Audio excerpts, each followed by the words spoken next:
Bonjour les pianistes.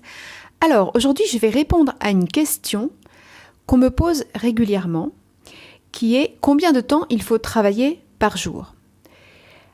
Alors c'est une question effectivement très légitime et c'est une question intéressante mais moi je voudrais vous faire réfléchir à la chose différemment. C'est pas combien de temps qui est vraiment la question la plus intéressante à se poser. C'est comment il faut travailler et qu'est-ce qu'il faut travailler. Alors, ça c'est... bien sûr, vous inquiétez pas, je vais répondre à la question vraiment temporelle, hein, mais d'abord, je vais vous faire réfléchir sur qu'est-ce que vous entendez par le mot « travailler ». Parce que souvent, j'ai remarqué que les gens disent « Ah, j'ai travaillé mon piano » et finalement, ils n'ont pas forcément travaillé, ils ont joué. C'est-à-dire qu'ils ont joué leur morceau du début à la fin et puis ils ont recommencé du début à la fin et ils ont recommencé en faisant toujours les mêmes fautes aux mêmes endroits, etc. Et ils sont arrivés par exemple à la fin de leur demi-heure, hein, je dis ça au hasard, et puis ils n'ont pas vraiment de résultat. Mais ils sont contents, ils se sont fait plaisir. Mais au bout de plusieurs jours, au bout de plusieurs semaines, finalement, ils ressentent quand même de la frustration. Et ils commencent à s'agacer parce qu'ils entendent toujours au même endroit les mêmes fautes, etc. Et quand c'est pas eux qui s'agacent, bah c'est les proches. Donc, c'est important de réfléchir à comment travailler avant de se poser la question combien de temps on va travailler. Alors, comment travailler? Ben ça, c'est un vaste sujet. Hein. Si vous n'avez pas encore téléchargé mon petit guide, les 10 grands principes pour travailler et apprendre un morceau, je vous invite à le télécharger en allant sur le blog apprendreajouerdupiano.com. Donc ça, c'est comment travailler. Il y a beaucoup de principes. Bon, si je résume en quelques mots, il faut que vous découpiez, hein, bien sûr, le travail en petites parties. En général, on prend les choses, des passages beaucoup trop gros, beaucoup trop longs, et dans ces passages, on joue tout, alors qu'il faudrait jouer des parties, il faudrait jouer juste une note, un endroit, un élément, travailler juste le rythme ou juste les notes, voyez. Bon, toujours, le grand principe, c'est de découper. Rendre les choses digestes. Ça, c'est vraiment le grand principe de travail. Et ensuite, quoi? Sur quoi travailler? Souvent, la grosse erreur que je vois, c'est on prend des morceaux trop difficiles, par exemple. Donc déjà, le choix du morceau est important. Ensuite, qu'est-ce qu'il faut travailler dans ce morceau-là? Puisque maintenant, on a vérifié qu'il était à notre niveau, ben, dans ce morceau-là, qu'est-ce qui est plus difficile pour moi? Quelles sont les notions à aborder, les compétences que je dois acquérir pour jouer ce morceau. Et quel passage, à chaque fois quand je me mets au piano pour ma séance d'une demi-heure, une heure et demie, qu'est-ce que je vais travailler dans ce morceau précisément comme mesure? Hier, qu'est-ce qu'il s'est passé?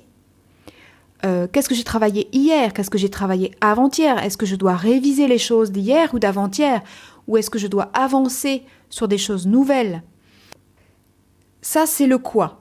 Maintenant, je reviens sur la notion de travail. Si vous ne faites que travailler tous les jours, si vous êtes un pianiste amateur qui voulait atteindre certains niveaux, il faut bien sûr que vous travaillez tous les jours. Ça, la régularité, hein, c'est plus à prouver. On le sait tous, en sport, en n'importe quelle activité qu'on veut arriver à faire progresser, il faut travailler tous les jours. Maintenant, il y a une proportion qui est importante au piano de garder sur le plaisir. Mais bien sûr, les jours où vous n'avez pas beaucoup de temps, eh bien, réservez ce temps-là uniquement pour travailler ce que vous voulez faire progresser. Et les jours où vous avez un petit peu plus de temps, pourquoi pas revenir une deuxième fois, par exemple, imaginons des jours de week-end, hein, si c'est pour vous le week-end, mais ça peut être un autre jour. Les jours où vous avez plus de temps et vous êtes plus tranquille à la maison, Est-ce que vous ne pouvez pas faire votre séance de travail, mais aussi en faire une autre à la suite ou à un autre moment, une autre où vous vous amusez, où vous rejouez d'anciens morceaux pour le plaisir.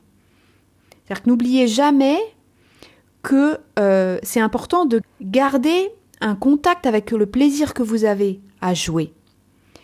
Mais ne faites pas que ça. Je suis sûre qu'il y a des gens parmi vous qui jouent trop, c'est-à-dire qu'ils sont tout le temps dans le plaisir, mais il y a une légère frustration interne parce que vous dites, en fait, je progresse pas. Mais vous n'arrivez pas trop à sentir, hein, parfois oui, parfois non. Puis il y a les jours où vous êtes en forme, alors ça marche bien. Puis les jours où vous êtes moins en forme, et puis ça marche moins bien. Alors vous vous dites, oui, j'ai pas de chance, je suis pas douée, enfin bref. Voyez ? Bon. Ça, c'est les gens qui jouent trop. Joue du verbe jouer, s'amuser, se faire plaisir, d'accord ? Et par contre, je sais que parmi vous, il y a aussi des gens qui travaillent trop tout le temps. C'est-à-dire, on ne travaille jamais trop, mais dans le sens où ils ne maintiennent pas, ils ne cultivent pas le plaisir. Sachez toujours, là, je suis en train de travailler. J'avais décidé de travailler et finalement, j'ai joué. Soyez conscient du moment où vous travaillez et du moment où vous jouez. Tout simplement, quand on pense à autre chose, en général, on joue de manière automatique. Mais quand on fait ça, on ne travaille pas. Soyez-en conscient. Donc si vous vous dites, depuis plusieurs mois, plusieurs années, je ne progresse pas, je ne comprends pas, demandez-vous d'abord, qu'est-ce que je fais dans mon travail ? Allez chercher dans le cœur de votre travail, chaque minute, qu'est-ce que vous êtes en train de chercher ?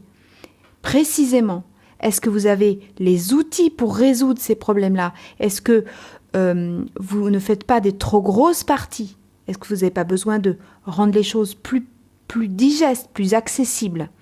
Donc ça, c'est une mise au point que je voulais faire par rapport à comment travailler et sur quoi travailler.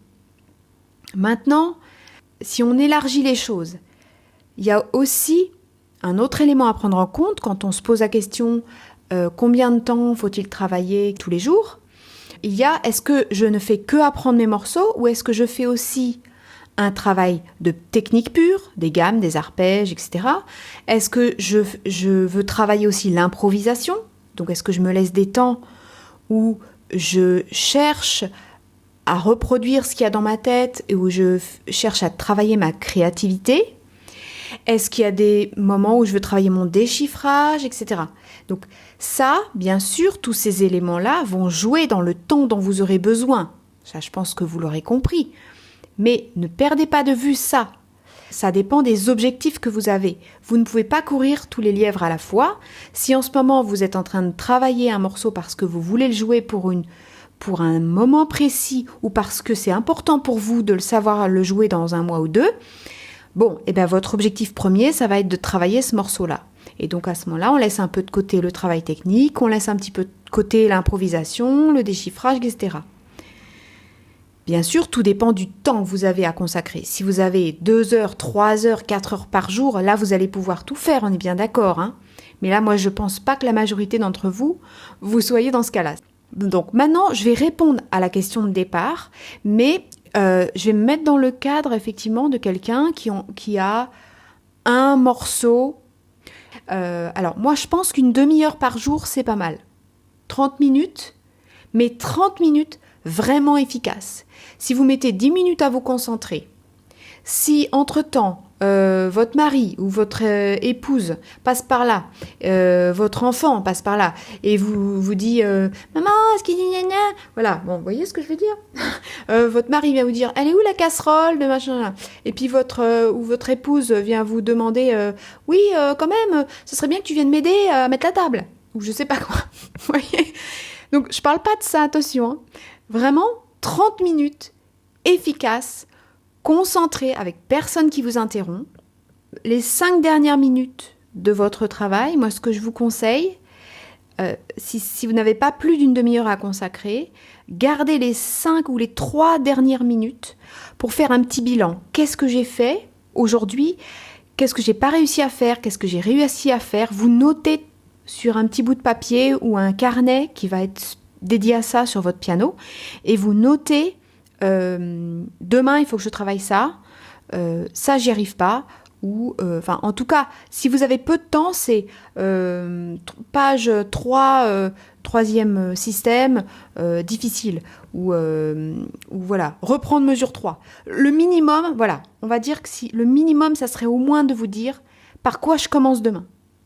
Ça va vous faire gagner un temps fou sur le début de la demi-heure de demain.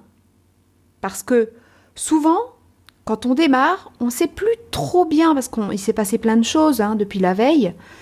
On a été travailler, on a gardé ses petits-enfants, on peut avoir plein de choses qui se soient passées, ou même des difficultés et tout ça. Donc quand on se met au piano, bien sûr, va avoir besoin de temps pour décider, c'est quoi qu'il faut que je fasse déjà, etc. Et ça, c'est dommage. C'est pas mal d'avoir un petit papier où directement on se dit « Ah oui, c'est vrai, fallait que je reprenne à cette mesure-là ».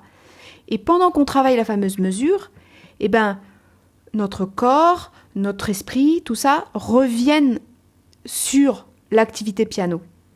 Et ça permet de démarrer beaucoup plus vite et de perdre moins de temps. Voilà, donc ça c'était le petit conseil du jour. Si ça vous intéresse d'avoir des conseils comme ça réguliers, tous les jours ou presque, dans votre boîte mail, vous pouvez vous inscrire sur le blog apprendre-à-jouer-du-piano.com.